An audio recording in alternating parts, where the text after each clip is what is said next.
Spring is almost here and it's the perfect time to do a proper Canva spring clean, because if your account is in chaos right now and you're losing time every single time you open it, I'm going to show you exactly how to clean it up, how to organize it, and set up a system that keeps it that way so you can find things quickly and actually design faster in Canva. This is probably one of the best Canva tips, especially for beginners. So start right here. I'm Natalia and I help creators like you turn content into income, freedom, and a brand you're proud of. So let's do this. And the good news is we're doing it in a very, very practical way because I'm doing this one right alongside you. My own account has gotten a bit more messy lately, so I'll show you how easy it is to organize your Canva account when you have a system in place as well. Now, when your account is unorganized, you're constantly scrolling to find designs you created weeks ago. You can't locate photos you uploaded and end up recreating things that already exist in your account just because you couldn't find them fast enough. Once it's organized though, your whole designing workflow gets smoother and you really do start creating quicker because everything you need is exactly where you want it to be. Before we do anything else, I want to make sure you know where to start and where to work from, and that's the Projects tab, which you can access from the left panel on the Canva homepage. Now, I always call it the headquarters for everything in your account because it's where you'll find all your folders and designs and uploads, and navigating from here is just so much more manageable than trying to work off of the homepage, which just shows your recents, and it can feel super overwhelming really fast. The most important thing to do before you start moving anything around is to set up your folder structure, because if you start moving designs before you know where they're going, you're just creating a different kind of a mess. For me, it's like wiping dust off with a dry cloth. It's not really doing much, just like moving the dirt to a different place. The rule here is pretty simple. I always recommend creating a folder structure that matches how you mentally organize your work already.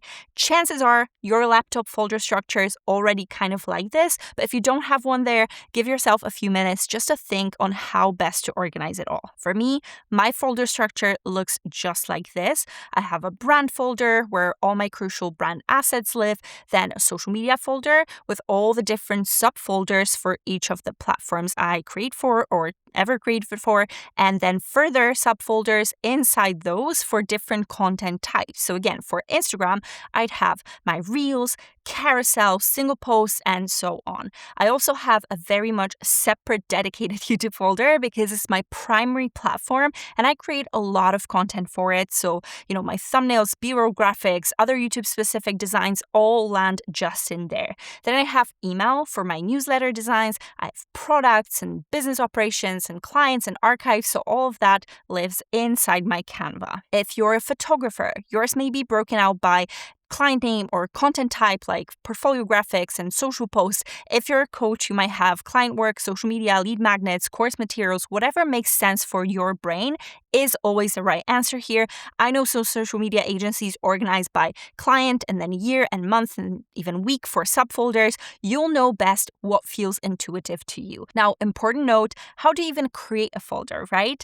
It's actually super easy. All you need to do is to just go to Projects, then click the plus icon at the very top in the right, and then select New Folder, give it a very clear name, again, along with your folder structure. And then once you jump inside, you can again create subfolders inside it by repeating the same exact steps. Get your whole structure set up before you move on to the next step. Now, a little quick side note, I'm actually running a LinkedIn Live on how to edit videos in Canva, and it's alongside the amazing LinkedIn team. So be sure to check it out. It's happening on March 24th.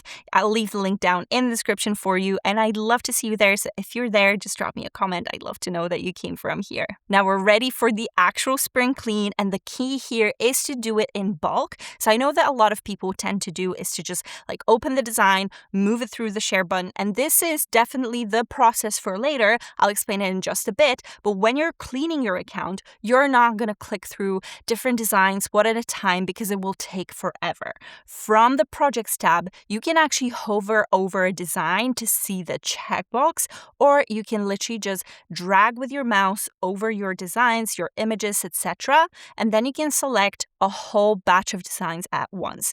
Once you've selected everything you want to move, just hit Move to Folder, then choose the one you want. You can use the search bar and then send them to the folder you planned for. My tip is to sort by date to make the batching easier. If you can see a whole group of Instagram posts from, say, say last year, select all of them and move them to your social media folder in one go, then work through client designs and templates and so on. It does take a bit of time if you've got years of designs built up, but it's genuinely so satisfying to just work through it because you can see the account getting cleaner as you go. And of course, you also start to remember designs you completely forgot you had. Sometimes I can see the progress, which I also love. And you don't have to do it all in one sitting, of course. You could do like a 10-minute routine cleanup each day to move a single category or a certain amount of designs in this 10-minute window so that you don't get overwhelmed. Again, it's not about being overwhelmed. We're just trying to get organized. And another side note, can you see my mug? I bought my little beautiful spring mug, so this is the theme for today's video. I hope you like it. I hope you appreciate it. Okay, back to it. Once your designs are sorted, your uploads need the exact same treatment. And just tell me, how is your uploads folder doing? I know this is probably one of the stickiest, most messy places for the majority of accounts. If that's you too, you're not alone. Drop me a comment below to tell me how bad or how good things are, right? But if every time you want to use a photo or a graphic and then you end up just scrolling and scrolling through hundreds of files to find it there, or maybe you've accidentally uploaded the same thing multiple times because you forgot you already had it in there, this step is going to make a big difference to you. And here's something really useful that Canva has now added. You can create folders within your uploads too, which is a really big deal because before this, it was just one flat list of everything you'd ever uploaded. Now you can actually organize your uploads properly as well. So I'd suggest creating folders here too, whatever categories make sense for the files you upload most often.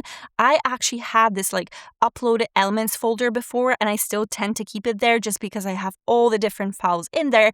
But by all means, use this newer functionality, especially for stuff that repeats, because it really helps.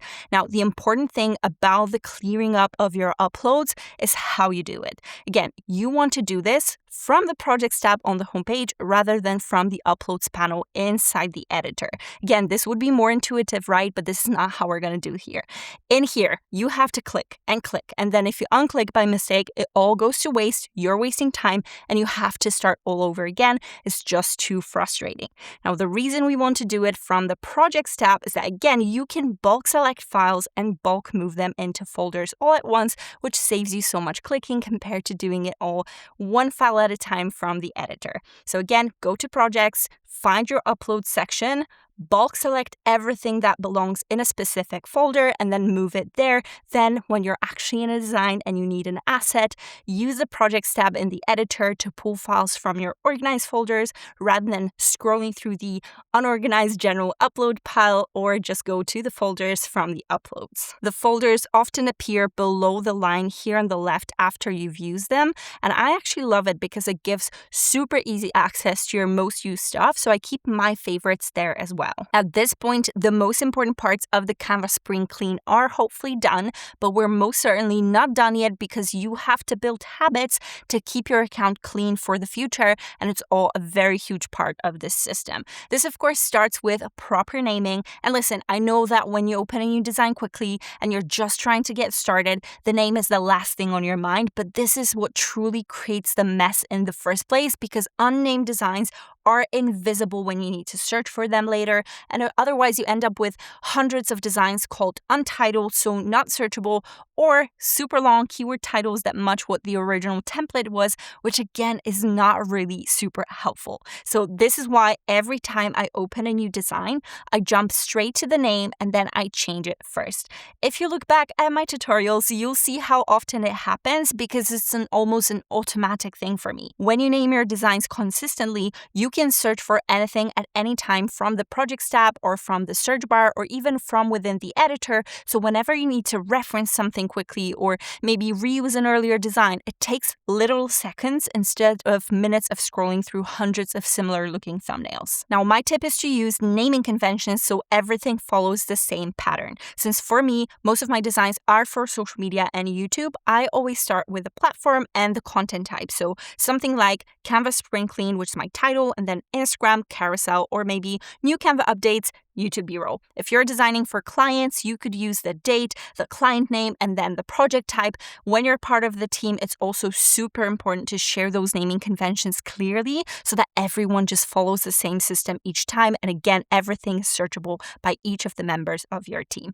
By the way, if you already have a bunch of unnamed files, you can rename them directly from within your, you guessed it, Projects tab 2. This is how easy it is. You could do it while bulk moving as well. You could also search for untitled and give them names as part of the spring clean. So you just jump in here into the panel at the center of your homepage. You just type in unnamed or untitled, and this is how you search through the bulk of your unnamed designs. Now, if you want to go even deeper on the habits that keep your Canva workflow running smoothly, I've got a dedicated video on that right here, so definitely check that out after this one. And the second habit that pairs brilliantly with the naming one and keeps your account clean as well is to move a design into a folder straight away. So again, first I go to name the design, and then I go to the share button, click more, and then move design. And I don't want you to do it when you finish the design, right? Not the next time you open Canva, not when you do your another, big cleanup sometime next year, but right then and there at the very beginning. It only takes a moment and is a safeguard so that the mess doesn't build back up. These two habits together, so naming when you open and then filing right away, are what make the difference in the long run so that it all stays organized and then no one needs another spring clean in 3 months. Now we want to take things a little further, because if you constantly grab stuff or re-upload stuff that you use over and over again, it should probably live in your brand kit. If you're on Canva Pro, your brand kit is where all your core brand assets should be always, so that you're super easy to access whenever you're designing. And I want to say this because most people only use it for logos and maybe color palettes, which is great, but your brand kit can also hold your, brand key photos, any graphics, any icons, any patterns or stickers that you reuse. So think about all the different images that you come back to all the time, your headshots, your product photos, your go-to background textures. Those all belong in your brand kit too. It's not just about your colors or fonts. To set it all up, go to the Canva homepage, open the brand hub from the left panel, and then click Add New Brand Kit. Give it a name and start adding your assets. When you add a logo, Canva will also automatically suggest a color palette based on it, which you can of course use, or you can swap with your own hex codes, add your fonts, and you can upload your own from here if they're not already in the Canva library. Of course, just make sure you have the right to use them, but then upload your key brand imagery, and that's it. You're all set. Again, don't forget about all of the different patterns and all that stuff. Even if you use charts consistently in your presentations, you can add them here as well. And listen, I know it may seem like a whole ordeal, but I promise you that this makes staying on brand infinitely easier, because everything you need is right there. You don't even have to go to the Projects tab to go search for it. It makes your design and everything so much smoother. Of course, the brand kit is a pro feature, so if you want to try Canva Pro for $0 for a whole 30 days, my link in the description is the best way to do it, so check it out right now. Now, if you're on the free plan, you don't have access to the brand kit, but there's a solid alternative, and this video right here is going to give you many more free Canva tips. If you want to keep going and really build the habits that make designing in Canva fast and effortless, go watch my Canva habits video right here and let me know in the comments what your account looks like right now. Now, I love hearing where people are starting from, and it helps me know what to cover next as well. So share below, like this video, subscribe for more content. I have a great Canva tutorial for you coming up, so hopefully see you there. Thank you so much for watching, and I'll see you next time.